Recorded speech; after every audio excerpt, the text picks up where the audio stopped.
Welcome to the 2017-18 NCAA Men's Basketball Media Fan Video number 1. First and foremost, the Rules Committee has directed the National Coordinator to continue the enforcement of the directive to reduce physicality to create freedom of movement. Officials should continue their efforts to reduce physicality by calling fouls on illegal actions involving hand checking, body bumping the ball handler, freedom of movement for cutters, and screening. The Rules Committee specifically asked the officiating community to continue the directive to reduce physicality to create freedom of movement with focus on post play, rebounding, offense-initiated contact. The Rules Committee also asked officials to be diligent in calling the rules as written. Additional focus should be given to traveling, especially on the perimeter and in the post, screens, especially wide screens, hook and hold plays or arm lock plays, and enforcement of the coach's box and unsporting behavior.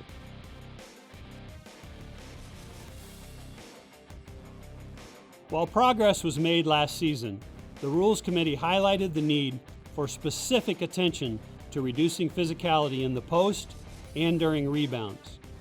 If we are going to make progress in reducing physicality in the post, we must always call the first foul.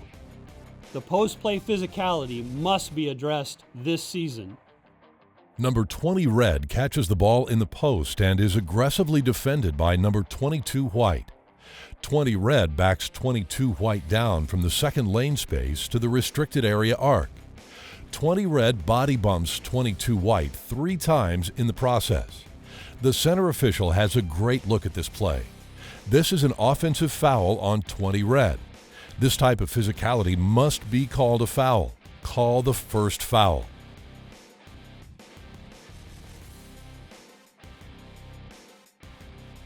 During the past few seasons, officials have done a good job of not bailing out an offensive player that initiates contact on the perimeter against a legal defender.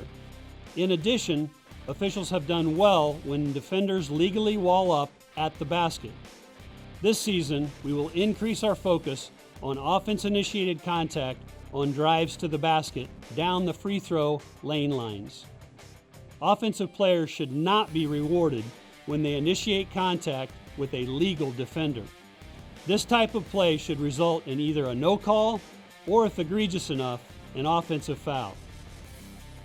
Number 24 Blue establishes legal guarding position and moves legally to maintain that position. Number 11 White initiates contact with 24 Blue and is incorrectly rewarded with a defensive foul. When a defender maintains a legal position, we should not reward the offensive player.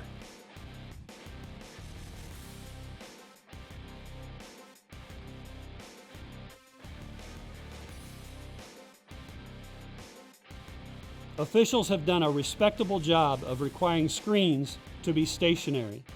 The Rules Committee amended the screening rule this year to allow a screener to have the inside of his feet no wider than shoulder width apart. This allows for a slightly wider base when setting a screen. During the 2017-18 season, the officiating community should focus on penalizing excessively wide screens. Number 41 White attempts to set a screen on number 5 Blue.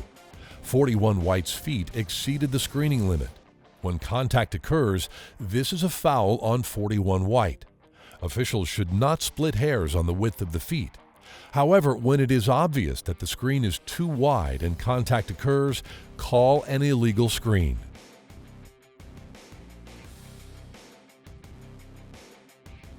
The Rules Committee is concerned with the increase in the number of hook and hold plays, or otherwise known as arm lock plays, occurring in our game. These plays typically happen with teams that back screen a lot, during the last minute of any game, and during rebounds. This deceptive action does not belong in our game. Officials must see the play start, develop, and finish. Officials should be looking for this illegal action and penalize accordingly. Number 15 White is defending number 2 Gold during a try. As the shot is in the air, 2 Gold locks the arm of 15 White and throws him to the floor.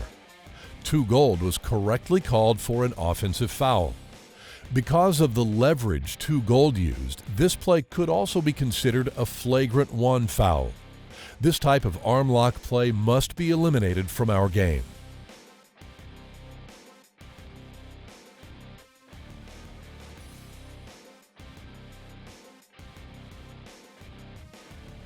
The Rules Committee has extended the coach's box from 28 feet to 38 feet.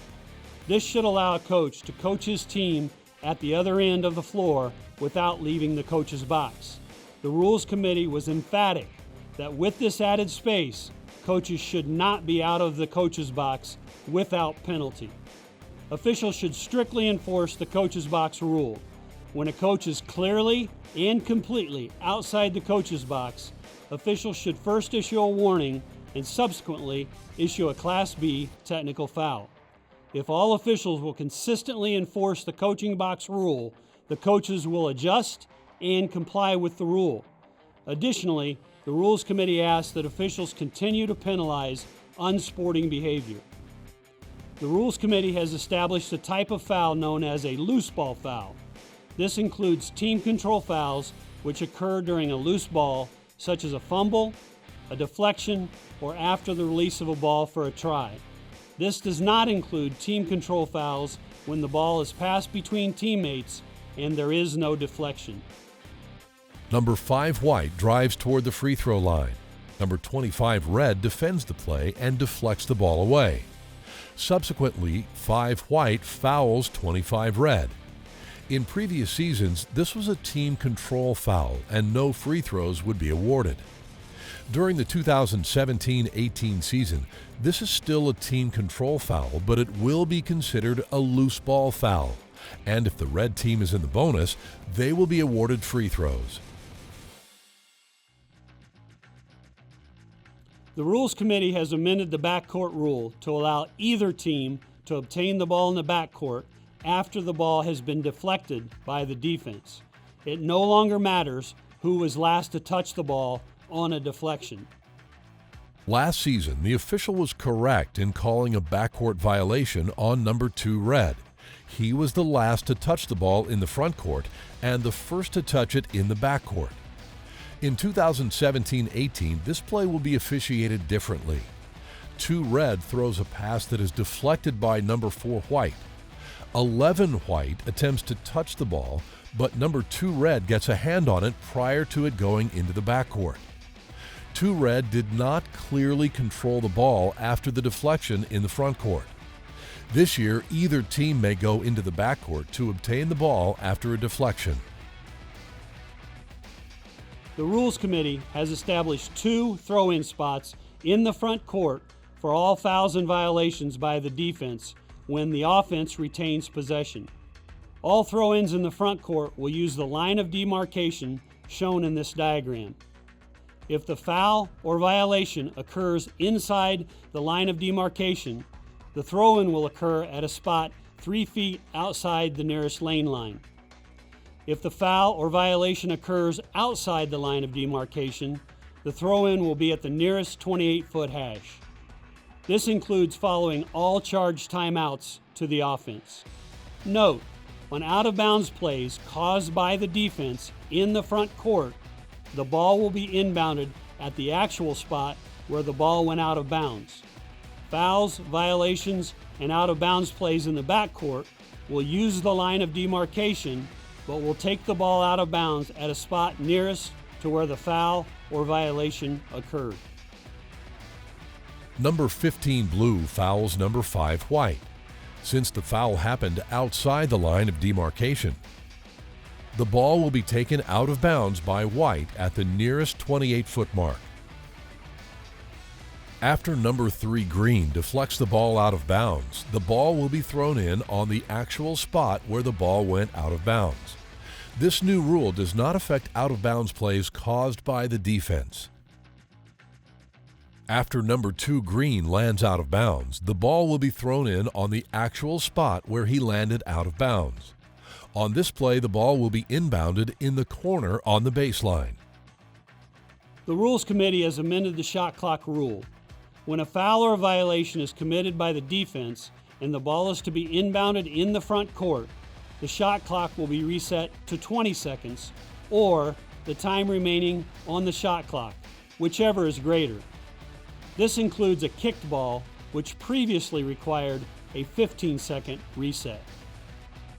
This foul in the front court occurs with 13 seconds remaining on the shot clock. The shot clock will no longer be reset to 30 seconds. The new rule causes the shot clock to be reset to 20 seconds. The kicked ball in the front court occurs with 12 seconds on the shot clock. After the kicking violation, the shot clock will be reset to 20 seconds. The Rules Committee has amended the instant replay rule to allow officials to go to the monitor to determine if a foul occurred prior to a shot clock violation. This play is very difficult. The lead official has a foul on the play while the center and trail officials are signaling a shot clock violation. Last season, officials could not go to the monitor to determine which happened first. This year, officials will be allowed to go to the monitor to determine if the foul happened before a shot clock violation. The Rules Committee also amended the instant replay rule to allow officials to go to the monitor to review restricted area fouls in the last 2 minutes. The new rule grants officials the ability to utilize instant replay in the last 2 minutes of the second half or the last 2 minutes of any overtime period to review block charge foul calls in or around the restricted area only when the decision was based on whether the defensive player was in or outside the restricted area. It is imperative that officials only signal to the restricted area line when the foul was called because the secondary defender was illegal in the restricted area. This year, 2017-18, the Rules Committee has amended the definition of a normal basketball move to not only allow an offensive player to begin to shoot, pass, or start a dribble, but to include allowing the offensive player enough room to pivot. This means that the defender will no longer be allowed to straddle a player's leg to prevent him from pivoting. Let's look at some plays. This is a classic example of a defender straddling the leg of the offensive player. Number 12 Black defends number 23 White following a rebound. 23 White is pivoting on his left foot. 12 Black closes the gap, straddles the leg of 23 White, and causes the contact. When contact happens, the official correctly calls this a defensive foul for violating the cylinder and causing contact. This play will remain a defensive foul in 2017-18.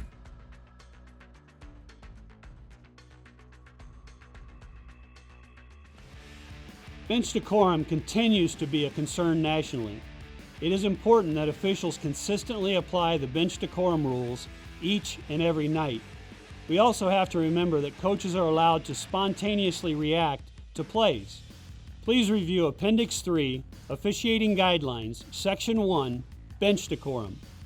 Officials are instructed to be approachable and communicate effectively. When coaches go too far, issue a technical foul. Officials should not make this personal. The net result of bad behavior by a coach is 2 shots for unsporting behavior and 1 shot for coaching box violations. Let's all work to make the optics of bench decorum a minor piece of our game. This instructional training video is intended to be the beginning of the learning process for the 2017-18 season. If viewed in conjunction with the periodic bulletins and rules interpretations that are made throughout the season and posted on the NCAA men's basketball website, we will increase the possibility of officials calling the same play the same way during each segment of the season. A consistent approach by officials nationwide will only enhance the value of each and every official. Let's work together to have the right official make the right call at the right time. Good luck this season.